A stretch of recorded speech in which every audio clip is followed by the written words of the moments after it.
Hello Ninja Fit black belts, instructors, and instructors from other organizations. I'm glad you're getting a chance to see this video. Hope you find this one helpful, as well as some of the others we've made up until this point.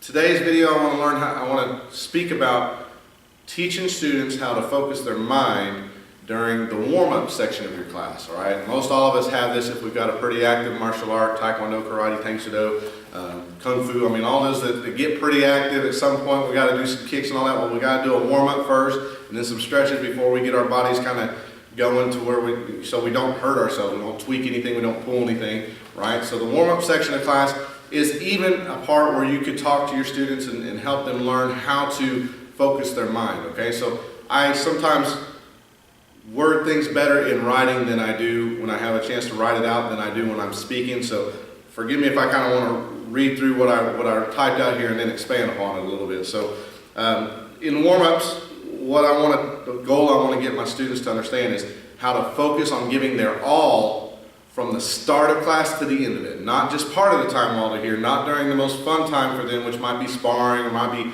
board breaking or self-defense or target drills or whatever, but for the entire part of the class, I want them learning how to give their all from the start. To get more out of things, you got to put more into it. This could be a life lesson too. You could relay it back to them. Okay, people who, and for martial artists and athletes, a lot of us can kind of understand Olympics. Okay, Olympics are some of the most extreme athletes out there, and the ones who train the hardest, and that are some of the most optimal in whatever field they're in, right? So an Olympic athlete training for 4 years from now, here's when the next Olympic comes up. So I got 4 years to make myself and be in peak condition and all that stuff. They're looking that far ahead, and every day they come up and they show up to train. Those guys, 7 days a week, they're doing something. If they have a day off that's a planned day off, that's a rest day, they've planned that day even. How to rest and how to do it safely. They're still probably going to do a little bit of exercise or whatever, maybe not full heavy on day, but they'll do some kind of stretches maybe or something to keep themselves limber. I mean, you don't know how intense those guys get, right? But they're there giving their all the time. So here's the life lesson I wrote out here. In order to be the best you can be or get the most out of whatever you set your mind to, you must be completely devoted or dedicated as soon as you set your mind to something. So you say you want to be the valedictorian, the #1 graduating student in your high school or college class. You set your mind to that, then you know, okay, I set a really high goal for myself. Then here's all the steps I need to take daily. I need to be studying all these things. I need to be working to get the best grades in all of my classes across the board, not just in a few of them, but in all my classes I need to be getting not just straight A's, but high A's, right? One more sentence I had there. Not even the small tasks get overlooked when striving for greatness. So that might be, I can relay that a lot to the martial arts world, but I mean, I get picky sometimes with my students about just how their thumb is bent. If it's bent over 3 fingers and I see their hand looking like that when they're doing punches or blocks, that looks wrong to me. If it's sticking out over here to the side, sticking in the middle, it's all the way in the middle, that's wrong. I mean, I'm picking on a lot of different things as I see them, small things, even in myself. When I watch myself do forms, whether it's in the mirror or I videotape it and record it back and play it back, I get picky about things. How did I jump? Was that jump nice and tight? Was that high enough?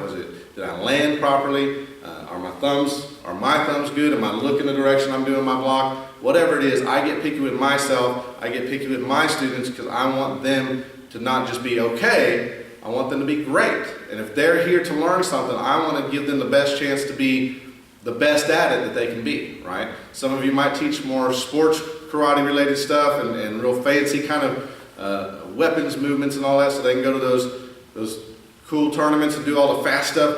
That's cool. That's cool. If that's your thing, then you got students in your program that are already enrolled there that know that that's what they want. That's why they enrolled with you. And you got to find a way to give them the best shot at being great. Not everybody can be a first place trophy winner, but you can have more first place trophy winners come out of your school than any other school around you if you teach with that high level of expectation. So you help them set their goals high. Maybe it's in martial arts, maybe it's in tournaments, maybe it's in sports, maybe it's in business for adults, right? Maybe it's in their daily life somehow. Maybe they've set a high goal for themselves, but it's all the small things that lead up to that. It's not just, I made one big grand gesture and now I'm a champion, I won. It's no, I told myself I need to wake up by this time every morning. I'm not going to sleep in. I'm not going to let myself do that. I'm going to start eating better so that I'm in a better mood and I'm in better shape to be able to move quicker whenever I need to. I don't just have heavy meals and then feel sluggish when I got to go run 3 miles or when I got to go work out or do whatever it is. I'm going to make sure that I make myself do these workouts. I'm going to plan this out. Here's what my everyday is going to look like, right? Mondays, Wednesdays, Fridays, I'm going to do my weightlifting here. And Tuesday, Thursday, Saturdays, I'm going to do my cardio or whatever it is. Whatever it is. And then every single day when you wake up, you make that choice to go through with that, to say, okay, I've already got my plan for today. I know what it is I'm supposed to do. I'm going to do it. I don't feel 100% today, but guess what? I made a choice. I'm going to stick with it. I'm going to keep myself to that. I'm going to hold myself to that. That's what makes champions, not people that train 2 to 3 times a week or whatever. And okay, whenever I feel good, whenever I feel happy, then that's when I'm going to do my stuff. That's when I'm going to run. That's when I'm going to do my weights or whatever. No, it's the people that make champions and that make tops in their fields and whatever it is. Business, athletes, whatever it is.